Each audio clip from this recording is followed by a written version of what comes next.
오늘 하나님께 주신 이 말씀을 가지고 타락과 노아의 방주라는 말씀으로 여러분들과 함께 은혜를 나누고자 합니다. 오늘 말씀은 지난 두 주일에 걸쳐서 우리가 묵상했던 창세기 3장 그리고 4장 그리고 지난주에 에녹의 이야기를 우리가 배운 것 같이 정말 이 땅에는 모든 인간의 죄악이 관영하여서 이제는 하나님께서도 견딜 수 없는 그런 상황에 왔음을 우리는 알 수 있습니다. 그리고 이제 6장 전반부에서 사람과 신의 영역이 구분이 없이 혼재되어 가고 있는 그 이야기를 우리는 볼 수가 있는데요. 하나님의 아들들과 사람의 딸들이 서로 연합을 했다라는 기사가 나오고 있습니다.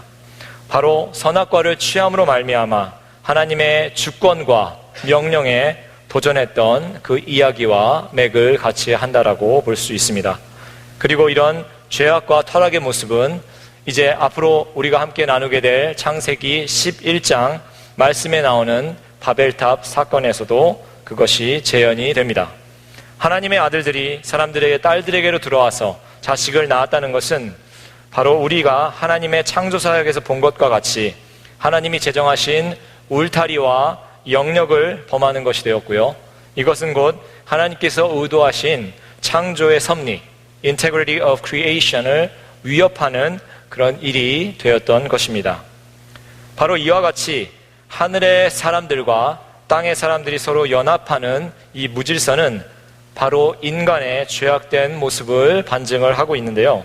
그래서 하나님께서는 7절에 내가 창조한 사람을 내가 지면에서 다 쓸어버리되 사람으로부터 가축과 기는 것과 공중의 새까지 그리 하겠다라고 말씀하시면서 홍수를 준비하셨습니다. 그런데 이 홍수의 원인은 우리가 두 가지로 살펴볼 수가 있는데요. 첫째는 바로 인간의 죄악 때문이었습니다. 창세기 6장 5절 전반부에는 사람의 죄악이 세상에 가득하였다라고 나오고 있습니다. 바로 이 사람의 죄악, 이 인간의 죄악이 바로 홍수의 원인의 첫 번째 이유였고요. 두 번째는 인간이 저지른 악행과 폭력이었습니다. 창세기 6장 5절 하반절에는 그의 마음으로 생각하는 모든 계획이 항상 악할 뿐임을 보시고 라고 말씀을 하고 있습니다. 즉 다시 말하면 인간의 생각과 마음속에 일어나는 모든 죄악 그리고 선악과를 취하면서 하나님의 생명나무로부터 멀어지게 된 인간이 이제는 선악의 판단이 마음 깊은 곳에 자리 잡게 되어서 그 마음에 항상 불평과 불만과 미움이 가득하게 되었고요. 그 결과 죄의 씨앗이 되어서 사람의 마음을 강팍하게 하고 타락하게 되었던 것입니다. 그런데 여기서 우리가 주목해야 될 말씀이 이어지고 있는데요. 바로 이러한 인간의 죄악된 마음과는 완전히 대조되는 바로 하나님의 마음입니다. 창세기 6장 6절을 우리 함께 같이 읽겠습니다. 땅 위에 사람 지으셨음을 한탄하사 마음에 근심하시고 그리고 6장 7절 하반절에는 이는 내가 그것들을 지었음을 한탄함이라 라는 말씀이 또 이어집니다. 여기서 한탄하다는 말은 히브리어 나함에서 유래한 말인데요. 이 말은 자신 혹은 타인의 아픈 현실로 인해서 고통 가운데 깊은 한숨을 쉬며 비통해하는 말을 표현한 것입니다. 그리고 여기서 근심한다는 아차브라는 말은 바로 심령이 찢어지는, 그래서 그 찢어지는 마음의 고통에 짓눌린다는 그런 뜻인데요. 이것은 마치 어미가 아이를 이제 낳을 때 자궁이 찢어질 때의 그 아픔과 같은 마음 상태를 표현하는 것인데, 오늘 말씀에서 이제 죄악으로 황폐해진 그 인간의 모습을 보시고 하나님께서는 찢어질 듯한 마음의 고통을 받으셨음을 우리는 알 수 있습니다. 그리고 영어 단어에 compassion이라는 단어가 있는데요. 이 단어도 마치 마음이 찢어지고 어미가 아이를 낳을 때 그 자궁이 찢어지는 그 고통을 느끼는 것처럼 우리 하나님도 마음이 얼마나 아프셨으면 하나님께서 창조하시고 보시기에도 그렇게 좋았다라고 하나님 말씀하셨던 그 사람과 우주 만물을 이제는 심판을 할 수밖에 없는 그 마음을 두시고 하나님께서 가슴 아파하시고 한탄하셨다고 오늘 말씀은 보도합니다. 그런데 이럴 때 우리가 오해할 수가 있는데요, 하나님이 인간을 창조하시고 지금은 인간의 죄악에 근심하시고 한탄하시다니 하나님은 변덕쟁이이신가 라고 우리는 생각을 할 수가 있습니다. 이 모든 것을 만드시고 인간을 만드신 게 하나님이고 이 모든 것을 다 하나님께서 만들었는데 그러면 이 모든 것이 하나님의 책임이 아닙니까? 라고 반문하시는 우리 성도님들도 계실 수 있을 것 같아요. 그러나 이 온 우주 만물을 창조하시고 전지전능하시고 또 이 모든 온 우주 만물과 또 인간에게, 사람에게 생명을 주신 그 하나님께서 인간과 같이 자신의 행동을 후회하거나 변덕을 부렸다는 것을 의미하는 것은 아닙니다. 여기서 하나님의 탄식과 한탄은 바로 인간의 타락과 배반 그리고 불순종에 대한 하나님께서 가지시는 너무나도 안타까운 마음, 그래서 정말 하나님의 그 자비로운 성품을 다시금 우리는 볼 수가 있습니다. 인간이 이제 죄악에 물들어서 헤어나오지 못하고 장차 다가올 심판의 시간조차도 알지 못하고 있을 때에 하나님은 노아의 할아버지인 그 무두셀라 때부터 에녹을 통해서 예언하시고 경고하시고 하나님의 심판을 유보하시기 위해서 지금도 안간힘을 쓰시고 계시는 것을 봅니다. 오늘 노아 이 대홍수 기사에서 우리는 대홍수 심판 이전에 인간의 죄악과 인간의 그 타락한 모습을 우리는 볼 수 있는데요, 그럼에도 불구하고 오랜 기간에 걸쳐서 방주를 건립하는 것을 통해서 하나님은 다시 한번 구원의 기회를 사람에게 주시면서 경고하는 것을 우리는 볼 수 있습니다. 베드로후서 3장 6절 7절 그리고 9절 말씀에는 다음과 같은 말씀이 있는데요, 이로 말미암아 그때의 세상은 물이 넘침으로 멸망하였으되 이제 하늘과 땅은 그 동일한 말씀으로 불사르기 위하여 보호하신 바 되어 경건하지 아니한 사람들의 심판과 멸망의 날까지 보존하여 두신 것이라. 주의 약속은 어떤 이들이 더디다고 생각하는 것 같이 더딘 것이 아니라 오직 주께서 너희를 대하여 오래 참으사 아무도 멸망하지 아니하고 다 회개하기에 이르기를 원하시느니라. 오늘 이 말씀에서도 보시는 것처럼 하나님은 우리와 영원히 함께 하시기를 원하십니다. 또 에녹처럼 하나님은 우리와 함께 동행하시기를 원하십니다. 그리고 하나님은 오래 참으사 우리가 회개하면 하나님께서 그 심판을 유보하시기를 기꺼이 원하시는 분이십니다. 그렇지만 이 타락한 홍수 이전에 인간들에게 주어진 그 기간은 이제 얼마 남지 않았습니다.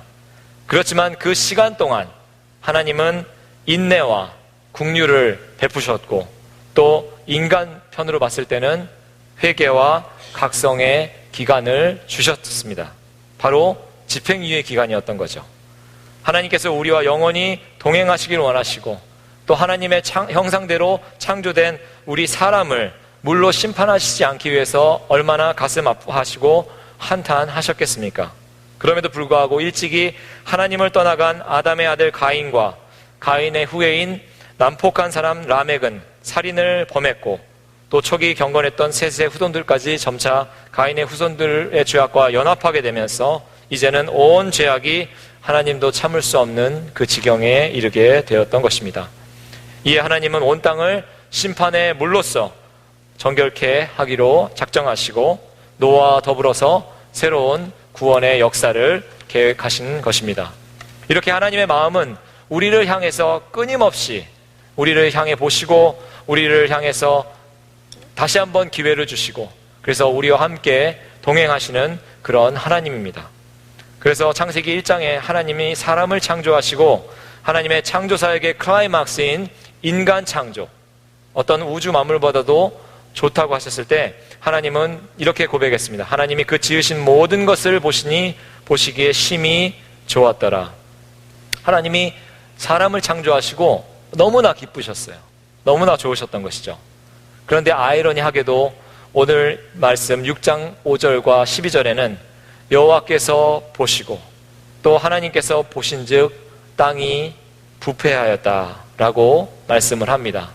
하나님은 지금도 우리를 보시고 또 그 당시 노아의 시대 때도 계속 하나님께서는 자신이 창조하신 것을 보시고 또 악해져가는 세상을 계속 보시고 계셨다는 것입니다. 하나님께서는 비록 타락해가고 있었지만 그 인간을 깊은 관심을 가지시고 계속 관찰하고 계셨음을 우리는 알 수 있습니다. 그래서 종교개혁자 존 캘빈도 하나님께서 오랫동안 참아오셨음을 간접적으로 보여준다고 이 말씀을 선포합니다. 하나님이 이 땅과 인간을 보시고 부패하고 죄악이 가득하고 이제는 단순한 허물 정도가 아닌 고착되고 증폭되어서 하나님의 생명의 뜻과는 완전히 어긋나서 이제는 더 이상 회복이 불가능한 그 죄를 하나님께서 보셨다라고 가슴 아파하시면서 이 홍수의 심판은 바로 하나님의 그 창조 과정과는 정반대인 것임을 강조하시고 하나님께서 얼마나 아파하셨을까 상상을 해볼 수가 있을 것입니다. 사랑하는 여러분, 여러분들의 자녀들이 넘어지고 아프고 병나고 할 때 어떠세요, 마음이? 너무나 마음이 아프죠. 예, 저희 아들이 최근에 그 아시 마켓에 가서 실수로 이렇게 넘어졌는데 그 카트에 이렇게 머리가 쾅 부닥친 거예요. 그때 이렇게 순간적으로 큰 혹이 났는데 그 모습을 보면서 너무 마음이 아프더라고요. 예. 그래서 그런 순간 속 우리가 자식들이 그렇게 다치거나 상처를 당하고 또 어디가 넘어져서 깨진 모습을 볼 때 우리의 마음이 너무나 아프죠. 그리고 또 우리가 또 그 자식들이 하라는 공부는 안 하고 게임과 또 인터넷에 이렇게 빠져 있으면 이렇게 머리 한 대 쥐어박으면서 걱정할 때 그때 또 우리가 마음이 참 아픈 것 같아요. 그런데 우리가 더 마음이 아플 때가 있습니다. 부모로서. 그때는 바로 우리 자녀가 안 좋은 말과 또 안 좋은 행동을 하고 또 진실하지 못한 그런 마음을 가지고 있고 또 잘못된 길로 가고 또 죄악의 늪으로 가고 있는 것을 볼 때 그때 우리의 마음은 찢어질 수 없이 아픈 마음을 감당할 수가 없습니다. 자녀가 부모를 죽이는 정말 폐륜의 범죄가 도를 넘어서고 있는 것을 우리는 뉴스를 통해서 듣고 있습니다. 그리고 더욱이 우리의 자녀가 정말 주님을 믿는 신앙이 없이 방황할 때는 너무나도 안타깝고 마음이 아프지 않을 수 없죠. 그래서 많은 아동심리학자들이 자녀의 잘못은 99%가 부모의 잘못이라고 이야기를 하면서 부모의 세대의 잘못이 자식들에게 계속 되물림되고 있기 때문에 그런 일이 생긴다라고 또 심리학자들도 안타까워합니다. 이렇게 사랑하는 자녀들이 악하고 죄악된 길에 가게 되면 그것만큼 부모의 마음을 아프게 하는 것이 없는데 하물며 우리를 천하보다 사랑하시는 우리 아버지 하나님께서 하나님의 형상대로 지은 그 사람의 죄악을 보실 때 하나님의 마음은 얼마나 아프셨겠습니까? 그런데 바로 이러한 인간, 사람의 죄악과 폭력 가운데 한 사람이 있었습니다. 그 사람은 바로 노아입니다. 창세기 6장 9절에 우리 말씀이 나오는데요. 우리 함께 6장 9절을 함께 읽겠습니다. 노아는 의인이요 당대의 완전한 자라. 그는 하나님과 동행하였다. 세상은 죄악으로 관영해서 이제 인간 세상과 창조 세계와 범죄와 죄악의 무게가 너무나 무거워서 모든 세상이 이제는 숨을 쉴 수 없을 정도로 죄악이 가득한 때에 자신의 조상인 에녹과 같이 노아는 하나님과 동행한 사람이었습니다. 하나님의 한탄과 심판이 이제 임박한 상황 가운데서 한 줄기 소망과 희망의 빛을 보셨는데요. 그것은 바로 노아 자신이 잘났기 때문도 아니고 하나님을 이제 잘났기 때문이 아니라 정말 이제 하나님 앞에서 하나님을 두려워하며 이제 곧 임할 심판 앞에 자신을 내어놓고 하나님과 동행했던 그 마음을 하나님께서 기쁘게 여기셨던 것입니다. 성경 전체에서 하나님 앞에 옳고 흠없는 자들이 3명이 있는데요. 그 사람들이 다니엘과 욥과 바로 노아입니다. 즉 다시 말하면 노아가 하나님의 은혜를 입은 3가지 이유가 있었는데요. 첫째로 그 노아가 의인이었다는 것, 그 다음에 둘째는 노아가 남들과 달리 흠없는 삶을 살았다는 것, 그리고 마지막으로 셋째는 노아가 하나님과 동행하였다는 것입니다. 하나님과 친밀한 관계를 맺고 동행했던 것이 노아의 의로운 삶을 가능하게 했던 것이죠. 정말 죄악이 창궐하는 시대, 이제 하나님의 심판이 임박한 그 시대 속에서 하나님께 인정받는 의로운 자는 반드시 하나님께 은혜를 입을 수 있다는 것을 여러분들은 믿으시기 바랍니다.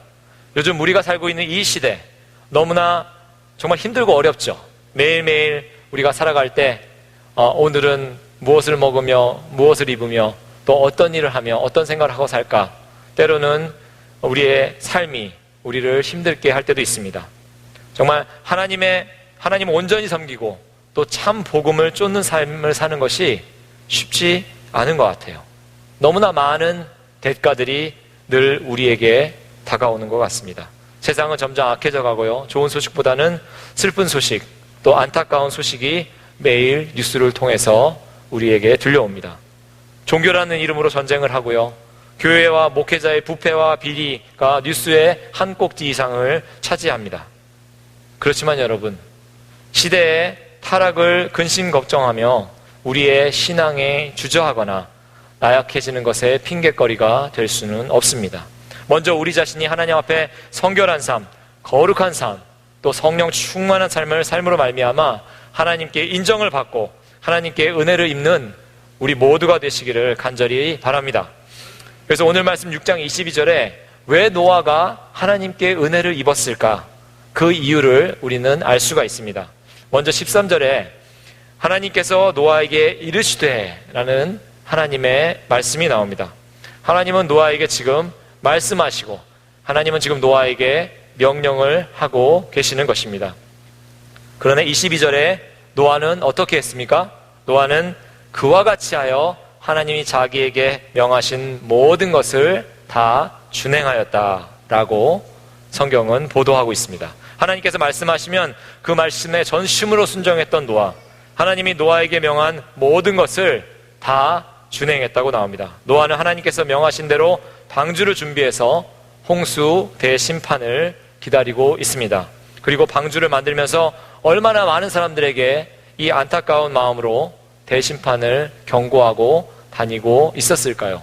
에녹도 그런 마음이 있어서 정말 그 300년 동안 하나님과 동행하면서 자기 주위에 있는 모든 사람에게 이제 하나님의 심판이 다가오니 우리가 하나님께로 돌아가자라고 했지 않았겠습니까? 이 노아도 그 하나님의 명령을 듣고 그 방주를 지으면서 하나님께서 유보하신 그 심판의 때에 정말 한 사람이라도 더 살리기 위해서 동분서주 했지 않았을까요? 바로 이 홍수 대심판은 하나님께서 이 인간의 죄악을 보시고 하신 것이지만 그 당시 인간들은 마음이 완악해져서 마음이 강팍해서 하나님으로부터 이제 등을 돌리고 이제는 하나님께서 새로운 구속의 역사를 전개하실 목적으로 대홍수 심판을 계획하시고 계시지만 그러나 그 사람들은 그것을 보고 도대체 이게 무슨 말이냐, 우리에게 멸망의 때가 왔다는 증거가 없지 않은데 이게 무슨 말이냐 하면서 사람들은 그 경고를 무시했던 것입니다. 그러나 이 홍수 대심판은 인류를 멸절하기 위한 계획이 아니라 하나님의 정화의 계획이었습니다. 하나님은 그 거룩한 씨를 보존하기 위해서 노아를 택하셨고요. 하늘과 땅 사이에 있는 모든 생물을 그 종류대로 각기 암수 한 쌍씩 방주로 나오게 하셨고요. 노아로 하여금 이 구원의 방주를 건조하도록 구체적으로 지시하신 것입니다. 그래서 이제부터는 바로 이 노아를 정점으로 해서 새로운 구속사의 장이 열리게 됩니다. 근데 여러분, 노아의 순종이 얼마나 귀했는지 이 방주를 보면 우리가 알 수가 있을 것 같아요. 이 방주가, 이 크기가 어마어마했다고 하는데요. 이게 그 미국 풋볼 경기장 아시죠? 그 경기장의 길이의 반이라고 합니다. 그리고 높이는 고층 건물의 4층 정도 되는 높이라고 합니다. 정말 어마어마하게 커다란 배였습니다. 근데 물도 없는 곳에서 이렇게 큰 배를 건축하라는 하나님의 말씀을 노아는 신실하게 충성스럽게 순종하였습니다. 아마 사람들이 그랬을 거예요. 정말 이 홍수가 언제 임하느냐? 너는 왜 이렇게 쓸데없이 큰 배를 만들고 있느냐? 그렇게 사람들은 질문했을 수 있습니다. 그리고 아마 노아도 마음속에서는 하나님, 제가 이런 배를 어떻게 만듭니까? 하나님께서 전지전능하시니 그냥 큰 배를 뚝딱 만드셔서 저에게 그냥 배를 보내주십시오 라고 말할 수 있었을지도 모르겠습니다. 그러나 노아는 하나님께서 말씀하신 그 모든 것을 그대로 다 따라서 행했습니다. 어떤 심판의 상황 속에서도 하나님께 순종하고 하나님 말씀을 두려워하고 하나님 말씀을 따르는 의인은 악인과 더불어 멸망하지 않고 은총을 받는다는 사실을 믿으시기 바랍니다. 사랑하는 여러분, 하나님 말씀이 우리 가운데, 우리 삶 가운데 임하시면요, 그것이 때로는 분명하고 가시적으로 다가올 때도 있지만 정말 은밀하게, 때로는 은밀하게 다가올 때가 있는데, 하나님의 말씀이 우리의 삶의 자리에 임할 때 우리에게 필요한 것은 무엇이라고 생각하십니까? 그것은 바로 믿음입니다. 그리고 순종입니다. 그리고 인내입니다. 분명 당시 사람들은 구름 한 점 없는 창창한 날씨 속에서 홍수를 대비하고 거대한 배를 만들고 있는 노아를 향해서 홍수가 언제 임하냐 하면서 조롱하고 놀려댔을 거예요. 그리고 이 사람들은 하나님께서 하신 그 경고, 에녹의 시대부터 했던 그 경고를 믿지 않고 무시하고 계속 죄악된 길에 머물러 있었습니다.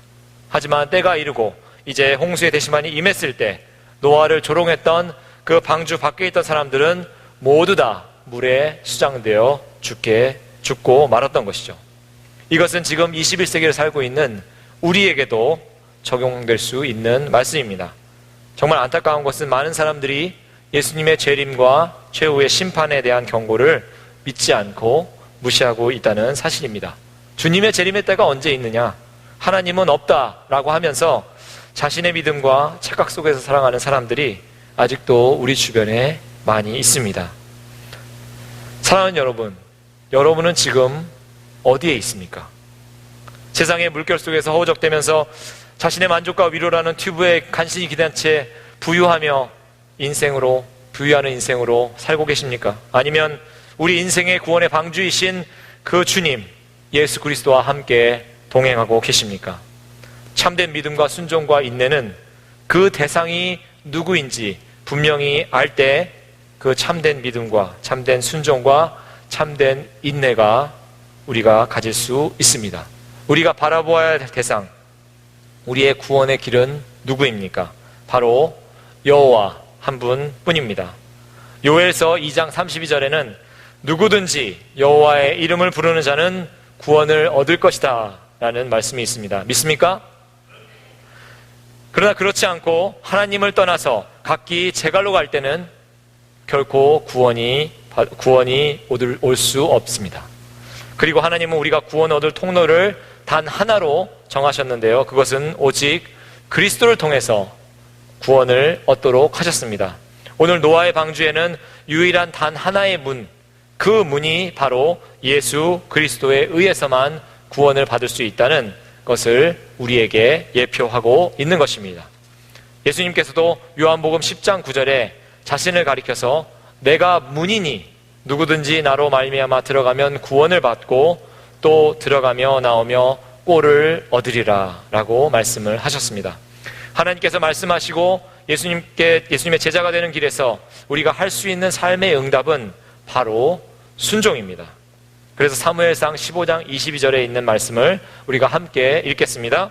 여호와께서 번제와 다른 제사를 그의 목소리를 청종하는 것을 좋아하심같이 좋아하시겠나이까? 순종이 제사보다 낫고 듣는 것이 수장의 기름보다 나으니. 바로 이 말씀처럼 형식적인 교회 생활과 자기 만족과 위로적인 예배가 아닌 참된 순종의 모습이 하나님께서 원하시고 기뻐하시는 참된 모습이라는 것입니다. 인터넷의 한 사이트에서 다음과 같은 글을 읽었습니다. 영국의 스코틀랜드에 있는 어떤 한 마을에 19살 학생 라이언이라는 학생이 살고 있었대요. 근데 너무 게을러서 방청소를 하지 않고 너무나 지저분하게 살고 있는 거예요. 그래서 하루는 어머니가 2주 동안 방청소를 하라고 너무 잔소리를 했다고 합니다.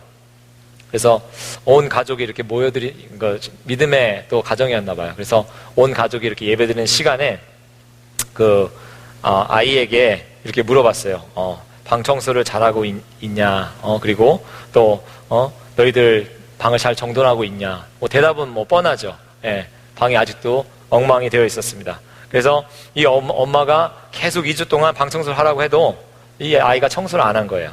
그래서 엄마가 계속 강요하다가 어머니의 성화에 못 이겨서 이제 청소를 하기 시작합니다. 근데 이제 쓰레기장 같은 그런 방인데 이 라이언이라는 아이가 청소하다가 복권 한 장을 딱 발견하게 됐어요. 근데 이제 그 복권을 딱 보고선 이 아이가 그것을 확인을 해본 거예요. 예, 엄마 몰래 확인해 봤더니 그게 53,000파운드로 당첨이 된 복권이었어요. 그러니까 우리 돈으로 아마 9,400만 원 정도 되는 건데요. 이 예상치 못한 복권 당첨에 이 라이언이 너무나 기뻐가지고 자기의 페이스북에 올렸대요. 무엇보다도 어머니에게 감사한다 라는 편지를 썼다는 거예요. 엄마는 청소하라고 그렇게 잔소리했는데 정말 억지로라도 그걸 했더니 그 놀라운 일이 일어났다라고 자기의 페이스북에 어머니에게 감사한다는 글을 올렸습니다. 그래서 어머니 말에 순종했더니 9,400만 원을 버는 거예요.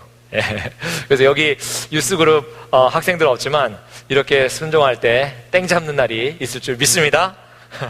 그런데 여러분, 하나님께 우리가 순종하게 되면 얼마나 더 큰 일이 일어날까요?